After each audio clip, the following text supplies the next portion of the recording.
और अब तो ये डिमांड भी होने लगा है कि जिसकी जितनी आबादी उसकी उतनी हिस्सेदारी। और इसी कड़ी में नीतीश कुमार ने आगे बढ़ के पूरे देश में एक बड़ा संदेश दिया है। जैसा कि हमने पहले अंदेशा भी पिछले के वीडियो में जताया था कि बिहार में रिजर्वेशन जो है वो बढ़ाई जा सकती है। और उन्होंने ऐसा प्रस्ताव बिहार विधानसभा में दिया भी है कि अब बिहार में रिजर्वेशन जो है कुल मिला के 75% होगा। मैं रंजन यादव, मेरे इस यूट्यूब मंच पे आपका स्वागत है। आज हम बात करेंगे बिहार में जातीय जनगणना के बाद जातीय जनगणना की रिपोर्ट बिहार विधानसभा में रखी गई। और हम सब जानते हैं बिहार विधानसभा का शीतकालीन सत्र चल रहा है। और आज माननीय मुख्यमंत्री नीतीश कुमार ने जो प्रस्ताव रखा है वो पूरे भारतीय राजनीतिक परिदृश्य में एक नया लकीर खींचने जा रहा है। जी हाँ दोस्तों, मुख्यमंत्री नीतीश कुमार ने घोषणा किया है कि बिहार में रिजर्वेशन जो है वो 75% होगा। हम बात करेंगे कि किसको कितना रिजर्वेशन मिलेगा, लेकिन पहले इसके राजनीतिक निहितार्थ पे हम बात करेंगे कि आखिर बिहार में जो रिजर्वेशन बढ़ाई गई है, जातीय जनगणना करवाया गया है, इसका असर भारतीय राजनीतिक पे किस तरह पड़ सकता है। क्योंकि लोकसभा चुनाव बहुत नजदीक है, अप्रैल 2024 में होने वाली है लोकसभा चुनाव। और इसके मद्देनजर ये इशू जो है ये बेहद महत्वपूर्ण है और ये भाजपा के लिए, मोदी के लिए एक बड़ा सिरदर्द बनते जा रहा है, लगातार बनते जा रहा है। क्योंकि जब से नीतीश कुमार ने एनडीए छोड़ी है तब से उनका जो भी कदम उन्होंने उठाया है वो भाजपा के लिए, एनडीए के लिए, मोदी जी के लिए कांटा ही बनते जा रहे हैं। 2024 में मोदी जी का तीसरी बार एज अ प्रधानमंत्री के तौर पे बनना रास्ता मुश्किल ही होते जा रहा है। दरअसल दोस्तों, भाजपा की जो पिच है वो हिंदू और मुस्लिम की पिच है, वो जातीय आधारित पिच नहीं है। ये जो समाजवादी विचारधारा वाले पार्टी हैं, चाहे वो राजद हो, जदयू हो, समाजवादी पार्टी हो, ममता बनर्जी हो, उड़ीसा के मुख्यमंत्री जो है नवीन पटनायक हो, झारखंड के मुख्यमंत्री जो है वो हेमंत सोरेन हो, ये सब जातीय जनगणना या जाति आधारित पॉलिटिक्स करते हैं। इनका जो पॉलिटिक्स होता है, इनका जो राजनीति होती है, इनका जो पिच है पॉलिटिक्स का, वो जाति आधारित पॉलिटिक्स है। ये जोड़ने की पॉलिटिक्स करते हैं। और किसी ने ठीक ही कहा है कि राजद हो या समाजवादी पार्टी हो, वो मुस्लिम और यादव एमवाई समीकरण को लेके चलता है। इसका क्या मतलब हुआ? इसका मतलब हुआ वो जोड़ने की राजनीति करता है, वो विभाजनकारी राजनीति नहीं करता है। उसका पिच जो है वो जाति आधारित है, धर्म आधारित है, लेकिन दोनों का गठजोड़ है, किसी का किसी से अलगाव नहीं है। भारतीय जनता पार्टी की जो विचारधारा है वो अलगाव की विचारधारा है, वो सांप्रदायिकता की विचारधारा है, वो विभाजन की विचारधारा है, वो दरार की विचारधारा है। क्योंकि लगातार शुरू से ही भारतीय जनता पार्टी ने जिस तरह से हिंदू और मुस्लिम के बीच खाई पैदा की है, जिस तरह से योगी आदित्यनाथ ने उत्तर प्रदेश में 80-20 की पॉलिटिक्स करते हैं, वो अब खतरे में नजर आ रहा है। वो मैं क्यों कह रहा हूं? क्योंकि बिहार ने सबसे पहले इस देश में जातीय जनगणना करवा के पूरे देश को एक नया संदेश दिया। और अब माननीय मुख्यमंत्री नीतीश कुमार ने बिहार विधानसभा में ओबीसी को, एससी एसटी को रिजर्वेशन बढ़ा दिया है। जैसा कि हमने पहले कहा कि अब बिहार में रिजर्वेशन 75% होगा। 75% किन को मिलेगा? उसमें 10% तो पहले से 10% जो है वो EWS, इकोनॉमिक वीकर सेक्शन को मिला हुआ है। जो अपर कास्ट में, सवर्णों में जो गरीब हैं आर्थिक रूप से, उन्हें 2 साल पहले ही केंद्र सरकार ने 10% रिजर्वेशन दिया था, वो 10% है। बाकी जो 65% रिजर्वेशन है वो ओबीसी, एससी, एसटी को मिला हुआ है। इसमें एससी को 20% रिजर्वेशन देने का प्रस्ताव माननीय मुख्यमंत्री नीतीश कुमार ने सदन में रखा है। एसटी को 2% रिजर्वेशन मिलेगा और साथ ही साथ ओबीसी और ईवीसी को 43% रिजर्वेशन मिलेगा। कुल मिला के ओबीसी, एससी और एसटी ये तीनों मिला के 65% रिजर्वेशन होता है और 10% ईडब्ल्यूएस का जो रिजर्वेशन है वो कुल मिला के 75% रिजर्वेशन हो जाता है। अब प्रश्न उठती है कि इससे भाजपा को क्या दिक्कत है।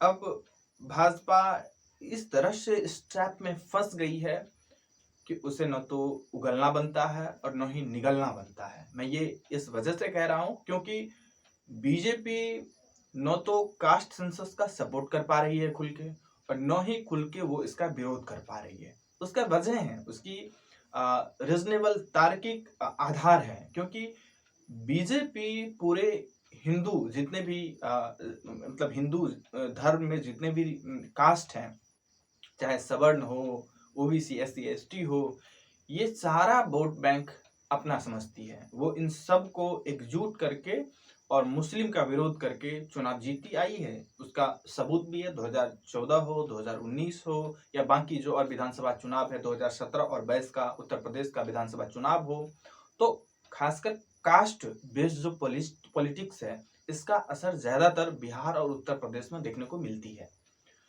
और यदि कास्ट सेंसस होती है तो कास्ट सेंसस में सीधे तौर पे जो निचले तबके हैं, जिसकी आबादी ज्यादा है, उसकी आर्थिक स्थिति, सामाजिक स्थिति, राजनीतिक स्थिति, शैक्षणिक स्थिति बेहद दयनीय है, जिसके बारे में कई सारे रिपोर्ट कह चुकी है। और अब तो बिहार की जो जातीय जनगणना है वो खुले तौर पे चीख चीख के कह रही है कि हमारी स्थिति बद से बदतर है। तो वो हमेशा चाहेगी कि हमारा जितना पॉपुलेशन है उस रेशियो में हमको रिजर्वेशन मिलना चाहिए, क्योंकि उसके पास एक आधार है ये डिमांड करने की कि सवर्णों की यदि पॉपुलेशन 11%, 12% है और उसको यदि आप 10% रिजर्वेशन देते हैं, उसी आधार पे हमारा जितना पॉपुलेशन है उस रेशियो में हमें रिजर्वेशन दे दीजिए, जो बीजेपी कर नहीं सकती है। क्योंकि बीजेपी आरएसएस की जो विचारधारा है वो रिजर्वेशन के विरोधी विचारधारा है, क्योंकि यदि वो सवर्णों को 10% रिजर्वेशन दे रहा है तो दरअसल वो एक तरह से रिजर्वेशन की जो मूलभूत सिद्धांत था, मूलभूत आधार था, उस आधार को खत्म करने के लिए उन्होंने जनरल कास्ट को 10% रिजर्वेशन दिया है। और अब तो ये डिमांड भी होने लगा है कि जिसकी जितनी आबादी उसकी उतनी हिस्सेदारी। और इसी कड़ी में नीतीश कुमार ने आगे बढ़ के पूरे देश में एक बड़ा संदेश दिया है। जैसा कि हमने पहले अंदेशा भी पिछले के वीडियो में जताया था कि बिहार में रिजर्वेशन जो है वो बढ़ाई जा सकती है, और उन्होंने ऐसा प्रस्ताव बिहार विधानसभा में दिया भी है कि अब बिहार में रिजर्वेशन जो है कुल मिला के 75% होगा, लेकिन जो ओबीसी है उसका रिजर्वेशन 43% तक बढ़ाई गई है, जो एससी है उसका रिजर्वेशन 20% बढ़ाई गई है, और जो एसटी है, क्योंकि बिहार में एसटी की आबादी बहुत कम है इसीलिए उसको 2% उसकी रिजर्वेशन बढ़ाई गई है। कुल मिला के ये पूरा जो ब्लॉक है ओबीसी, एससी, एसटी का ब्लॉक वो 65% होता है, और जो 10% ईडब्ल्यूएस के माध्यम से सवर्णों को, जो सवर्ण आबादी में गरीब हैं आर्थिक आधार पे, उसको 10% रिजर्वेशन दिया जाता है। तो कुल मिला के 75% आबादी बिहार में अब होगी, और ये अब पूरे देश की राजनीति को प्रभावित करेगा, क्योंकि हम सब जानते हैं कि चाहे महाराष्ट्र में मराठा रिजर्वेशन को लेकर के मूवमेंट चल रहा है, जाट एक अलग मूवमेंट छिड़े हुआ है रिजर्वेशन को लेकर के, गुज्जर अलग रिजर्वेशन के लिए मूवमेंट छिड़े हुआ है। तो ये एक बड़ा प्रश्न है कि आखिर यदि किसी समुदाय विशेष में गरीबी है, अशिक्षा है, जमीन नहीं है लोगों के पास, तो उसे रिजर्वेशन मिलना चाहिए। ये निश्चित तौर पे चाहे वो एजुकेशनल इंस्टीट्यूट में हो या सरकारी नौकरी में हो, पॉलिटिकल चाहे विधानसभा या लोकसभा में सीट रिजर्व करने की बात हो, तो इन सभी जगहों पे रिजर्वेशन तो निश्चित तौर पे होनी चाहिए। लेकिन इससे नीतीश कुमार और लालू यादव की जो जनाधार है, जो बेस है, जो पॉलिटिक्स है, वो मजबूत हुई है। और उसी तरह यदि उत्तर प्रदेश में अखिलेश यादव कास्ट सेंसस को लोकसभा चुनाव का एक बड़ा मुद्दा बनाना चाहते हैं, यदि बनाते हैं और वो कहते हैं कि बिहार के तर्ज पे हम यहाँ हमारी सरकार आई तो यहाँ हम कास्ट सेंसस करवाएंगे और रिजर्वेशन को बढ़ाएंगे। जो ओबीसी का रिजर्वेशन है, जो एससी एसटी का रिजर्वेशन है, उसको लिमिट हम बढ़ाएंगे, उसकी लिमिट।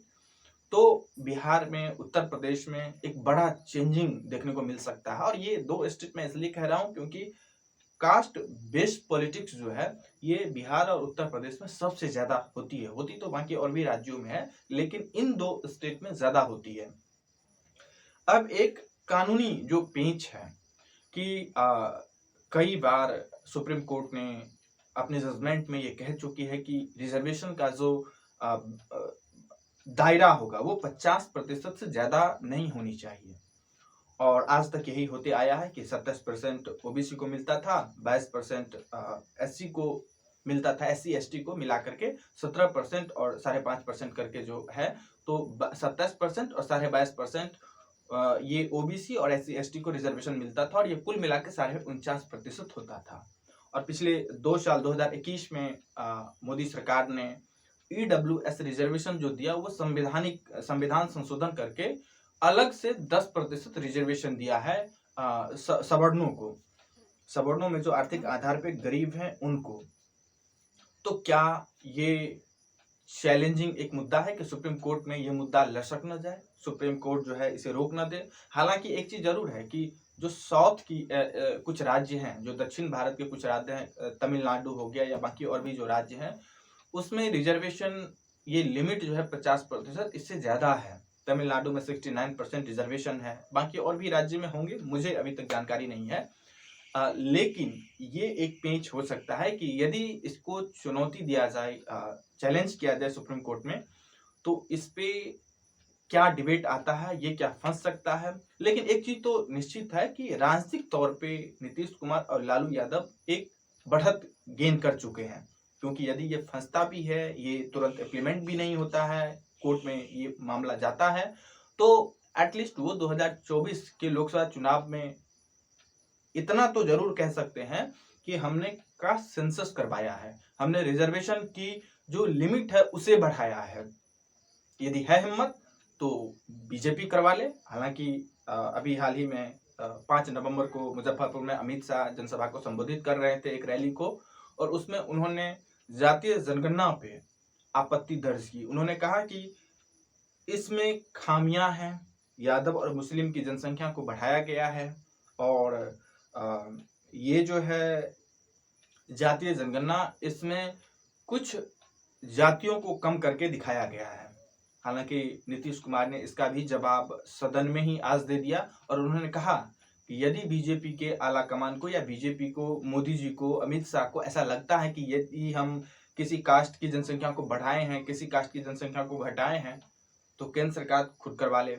जो डाटा केंद्र सरकार की होगी, वो बिहार की जो जातीय जनगणना है उससे यदि न मैच खाए तो फिर ये एक मुद्दा बन सकता है।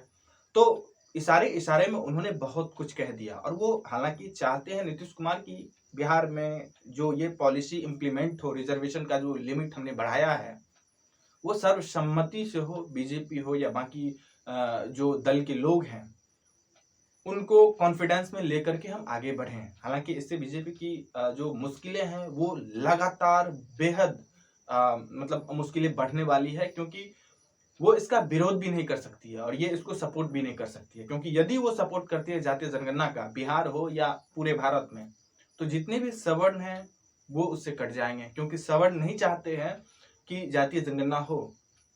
क्योंकि जातीय जनगणना के माध्यम से सवर्णों का जो उसके पास संसाधन है, उसकी जो हिस्सेदारी है, वो हर जगह मैक्सिमम है। उसकी जनसंख्या, ब्राह्मणों की जनसंख्या 3% है, लेकिन उसकी जो पॉपुलेशन, जो उसका जो मतलब रिप्रेजेंटेशन है वो हर जगह सबसे ज्यादा है। तो उसे इस बात का डर है कि यदि जातीय जनगणना होती है तो जमीन किसके पास है ये पता चल जाएगा। कुछ लोग तो ऐसा भी कहते हैं कि जो सवर्ण है 80% जमीनों पे कब्जा सवर्णों का है। तो ये एक मुख्य वजह है। उसका जनसंख्या 10 से 11% है, लेकिन उसकी जो रिप्रेजेंटेशन है, उसको जो हिस्सेदारी मिला हुआ है वो कहीं 80%, कहीं 90%, कहीं 95%, कहीं 98%। तो इस वजह से वो नहीं चाहती है कि जातीय जनगणना हो। तो और ये सवर्ण जो है वो बीजेपी के कोर वोटर माने जाते हैं। तो इस वजह से बीजेपी की मुश्किलें 2024 में लगातार बढ़ती हुई नजर आ रही है। और मुझे ऐसा लगता है कि राहुल गांधी ने जिस तरीके से जातीय जनगणना को पूरे देश लेवल पे करवाने की जो ऐलान कर चुके हैं, एक योजना घोषित कर चुके हैं, और उसी का नतीजा है कि चाहे छत्तीसगढ़ हो, मध्य प्रदेश हो, राजस्थान हो, यहाँ सभी स्टेटों में अभी चुनाव हो रहे हैं और घोषणा हो चुकी कि चुनाव के बाद जातीय जनगणना होगा।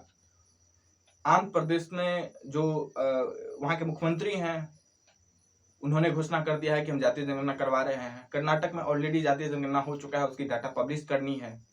बिहार में हो चुका है। उत्तर प्रदेश में अब अखिलेश यादव इसको आगे बढ़ा रहे हैं कि उत्तर प्रदेश में हम जातीय जनगणना करवाएंगे, उसके आधार पर रिजर्वेशन को हम आगे ले जाएंगे।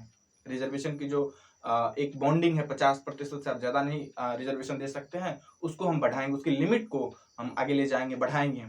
बिहार के तर्ज पे वो भी ऐसा कर सकते हैं कि वहां भी 65% या 75% या 85% रिजर्वेशन की जो लिमिट है उसको बढ़ा सकते हैं।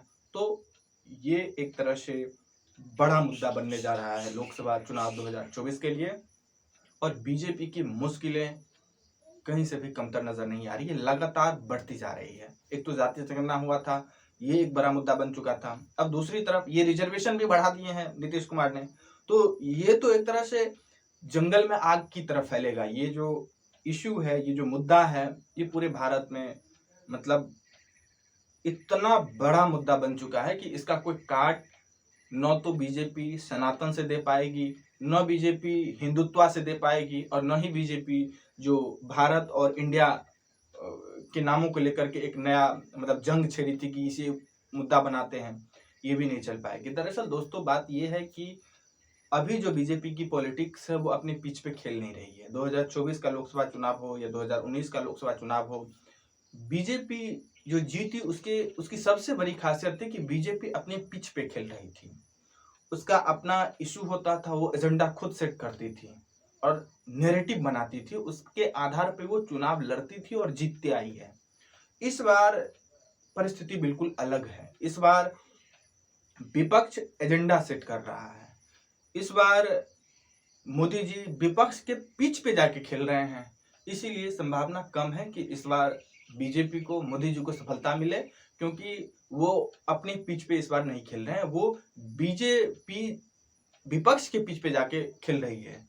बीजेपी इस बार अपना खुद का एजेंडा नहीं सेट कर पा रही है, बीजेपी विपक्ष द्वारा सेट की गई एजेंडा को काउंटर कर रही है, इसलिए बीजेपी की मुश्किलें लगातार बढ़ती हुई नजर आ रही है।